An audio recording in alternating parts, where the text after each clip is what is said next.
Okay, welcome back to the Australian Open. Just talk us through how you're feeling and how your preparations have been this summer. Thank you. Yeah, I got here yesterday. I hit this morning on Margaret Arena. I've had 2 pretty good tournaments, had some couple good matches. Yeah, I'm really excited to get playing on Tuesday. Okay, who would like the first question? Raise your hand, please. Mark.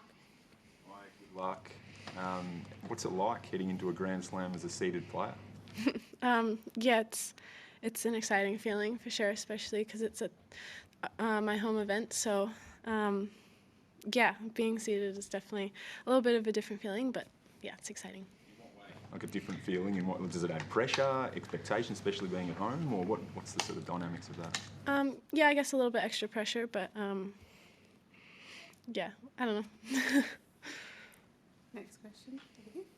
Do you feel more eyes on you this Australian Open? Yeah, I think I feel a couple more eyes on me. I think, yeah, just with being the number 1 Aussie, I guess just a bit more pressure and expectations from other people, but yeah. When you think back at, Australian women playing, some of the greats of Australian tennis, who do you think of? And yeah, I guess can you reflect on Australia's history of? Yeah, I think Ash Barty, Margaret Court, Iqbal Goolagong, Sam Stosur, Nicole Pratt. There's so many more. I don't want to forget anyone. Yeah, just so many amazing women that have come before all of us Aussies. Okay, we'll go Jill and then Matt. Exposure to Ash or any advice that any of the women you've just listed have shared with you over the years? Yeah, I've hit with Ash twice, and I've talked with her a little bit, and I know Sam and Nicole as well, so I think I have a good relationship with them, and I try and just learn as much as I can from them. Okay, Matt.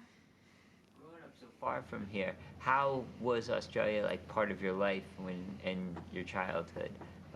How was it incorporated into your upbringing? Not too much, I guess. I only went to Australia once when I was really young, so I don't remember it. Yeah, I mean, I always had the Australian passport, and I was always a citizen, so I guess that's how I was always connected.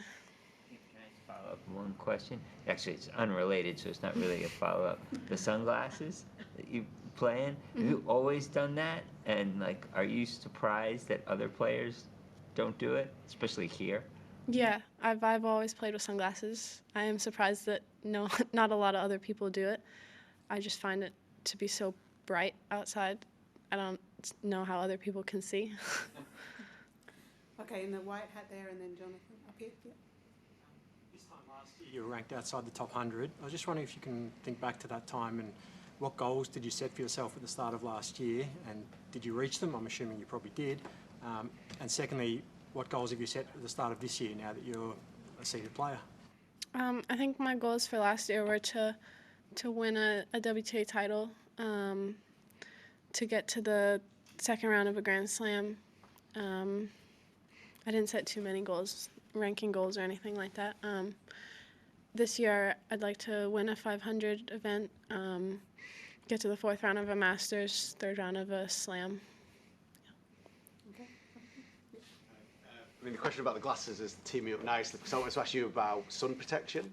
Because obviously tennis players are obviously at a major risk of UV exposure. And I've seen you're very conscious about this with the glasses, and I think you've got sunscreen sponsor. Yeah, so it's obvious answer, I suppose, this question, but just tell us how and why you're so aware of it and so conscious of it. Yeah. I mean, I always wear sunscreen, especially here in Oz. I mean, the sun is so strong, you get burnt so quickly. You just have to do it. Yeah. Do you think players give enough guidance by tours and tournaments about sun protection?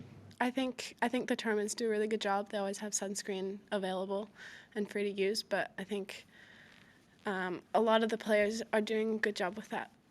I still know a couple of people that should probably wear more sunscreen. Okay, over here and then Jill here. Maya, the nickname, the Ginger Ninja, can you explain that or reflect on that?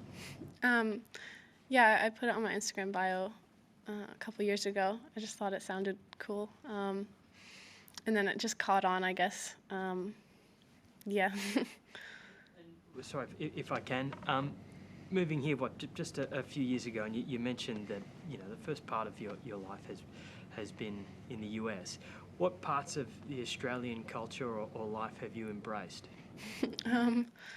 I love going out for coffee. I don't do too many Aussie things. Yeah, I think just the coffee, that'd be it. Okay, Jill. In Adelaide, obviously, just wondering what your thoughts are on her chances at the AOR, if she plays as well as she did down there. Yeah, I think she has a great chance. She won the final today, so she had a great tournament last week. Yeah, she's a great player. She can beat anyone. I think she has a good chance. Okay, we'll go last one here. Opponent, another young gun in Teresa. What do you know about her? What do you expect, and what have you got to get right? I don't know her very much. I've never played her before. I'll have to take a look at some match footage, see how she plays, but I think it should be a good match. All right, thank you very much, everyone. Thanks.